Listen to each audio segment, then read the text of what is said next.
So I think you guys probably have a good understanding of this already. You know that if we're looking at charged objects, a positively charged object and a negatively charged object, what's going to happen to these?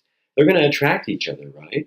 Well, it turns out that that attraction is a force, and we call it an electrostatic or sometimes an electric force.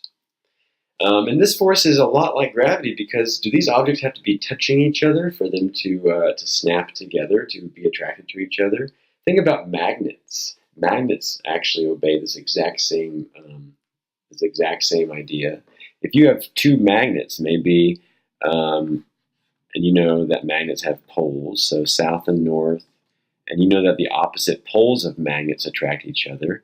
So the North Pole here, the South Pole here, they're attracted to each other. That's a force. They pull on each other. That's a force. Do they have to be touching for that to take effect? No. They can be acting over a distance, just like gravity can. Gravity acts over a distance. What did we call a type of force that acts over a distance? A field force. The force kind of radiates out like a field, like a force field. And it's able to affect objects at a distance. So electricity is a field force as well. You guys know that oppositely charged objects attract each other. What do similarly charged objects do? Of course, you know that if we had a positively charged object and a positively charged object, they would repel each other. They would push each other away. So the force felt by this object, dealt by this one, would be going this way. The force felt by this object, dealt by this one, would be going this way. They're not pulling each other closer together, they're pushing each other apart.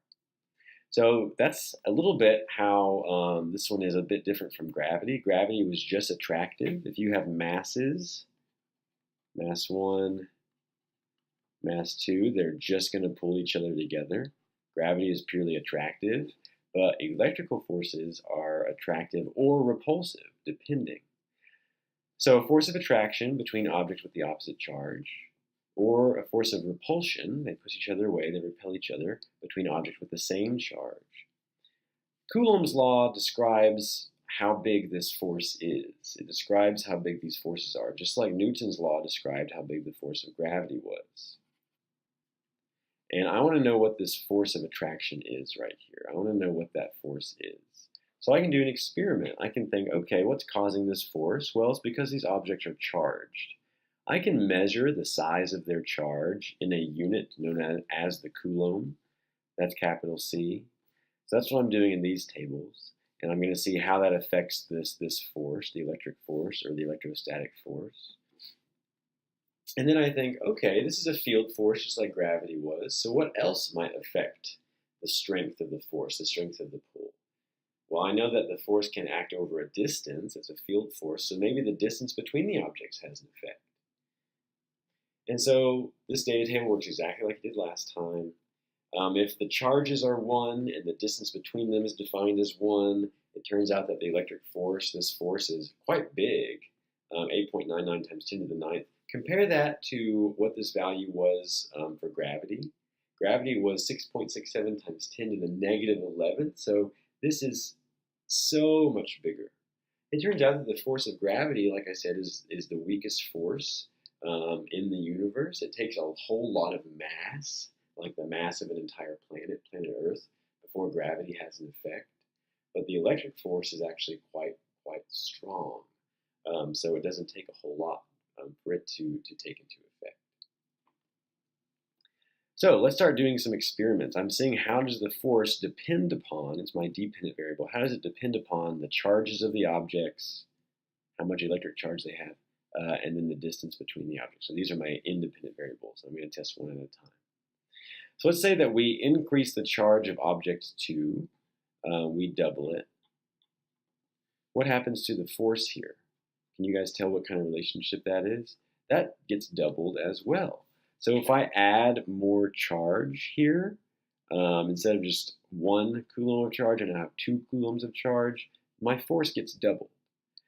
What happens if I double the charge on object 2 and double the charge on object number 1?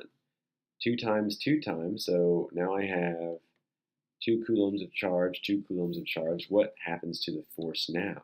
Can you guys tell? It gets multiplied by a factor of 4. So what have I just concluded? Well, it's really similar to what we concluded last time. The force of electric attraction or repulsion, in this case attraction, the force of electricity is proportional to the charges on the objects. We're going to represent charge with the letter Q. So the Q of 1 times the Q of 2. If I double this one, 2 times 2, the force went up by a factor of 4. This should be looking familiar to you. I bet you know what's coming next. Now let's try to change the distance between them. If I double the distance, do you all see what happens? The force gets cut by a factor of 4. This should be sounding, once again, very, very familiar to you. Double the distance, the force gets cut by a factor of 4. What if I triple the distance? Do you know what the force is going to get cut by? A factor of 9. So, how is the force proportional to the distance? It's proportional to the distance. I'm once again going to represent that with an R squared, the square of the distance. I double the distance, my force gets cut by 2 squared, 1/4. I triple the distance, the force gets cut by 1 over 3 squared, 1/9. So the force is proportional to 1 over, inversely proportional to the square of the distance. Oh my goodness, what do we have? We have another inverse square law. Now this is really interesting because this follows the exact same pattern as gravity, but this is not gravity. It's incredibly different. It works differently, different fundamental things going on. So why would it have the same relationship? Why would this look so familiar? Well, remember, what do these forces have in common? What does an electrostatic force have in common with the force of gravity? They act over a distance, don't they? They're both field forces. So it turns out that something acting over a distance, something generating a field, typically will follow an inverse square law. So we can write that in words. The electric force between two charged objects is directly proportional to the magnitude or the size or the measurement of the charge of those objects, and inversely proportional to the square of the distance between the objects. Here it is written out. Remember though, this time we're looking at two different scenarios. If they're the same charge, they can be repelling each other. So here we have the force felt by 1 dealt by 2. Object 2 is pushing object 1 away. Object 1 is pushing 2 away, so we have a force of repulsion. Here the charges are opposite, so we have a force of attraction. Remember, these are Newton's third law pairs. The force dealt by object 2, felt by object 1, is equal to, but opposite from, the force felt by object 2 and dealt by object 1. Same thing here. These forces are equal but opposite. So those forces are equivalent. And then here's Coulomb's law. We have the charges. The force is directly proportional to the charges, inversely proportional to the square of the distance between them. And we add that corrective proportionality constant K, just like we added a capital G with gravity.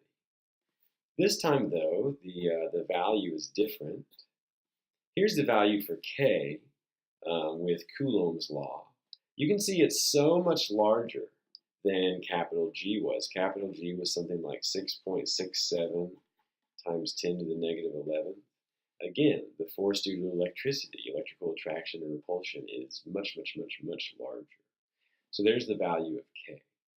I'm not going to take the time to work out any problems using Coulomb's law because it works the exact same way as the force due to gravity.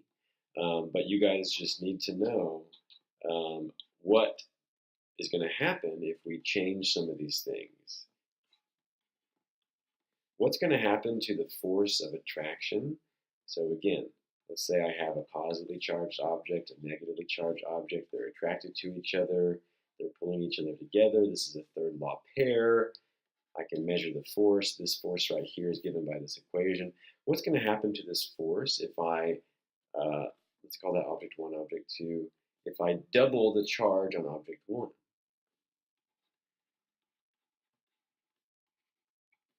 Well, very clearly the force is going to double as well. What if I double the charge of 1 and I double the charge of object 2? What's going to happen to the force? 2 times 2 times, that's a factor of 4. So the force will increase by a factor of 4.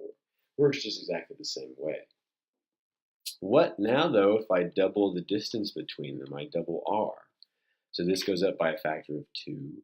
2 squared is 4. It's on the denominator. It's on the bottom. So what's going to happen to my force? My force will get cut by 2 squared, a factor of 1/4. So my force is going down. It's an inverse square proportionality. So to summarize, we've been discussing field forces, forces that act over a distance. We've said that they are inverse square laws. And you guys know that for gravity, the equation is the force due to gravity is big G, m1, m2. The force due to gravity is directly proportional to the masses over r squared, inversely proportional to the square of the distance between them. And for the electrostatic force given by Coulomb's law, K, which is larger, capital G or K? K, because the electric force is much, much stronger.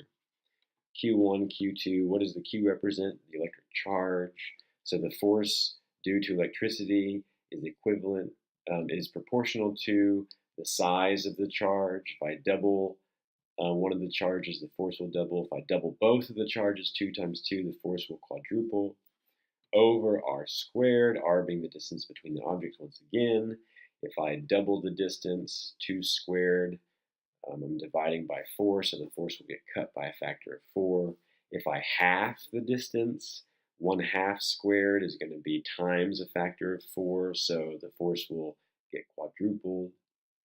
You guys need to understand and practice with how these equations work mathematically and be able to make predictions like that. So, field forces. Newton's law of universal gravitation, Coulomb's law.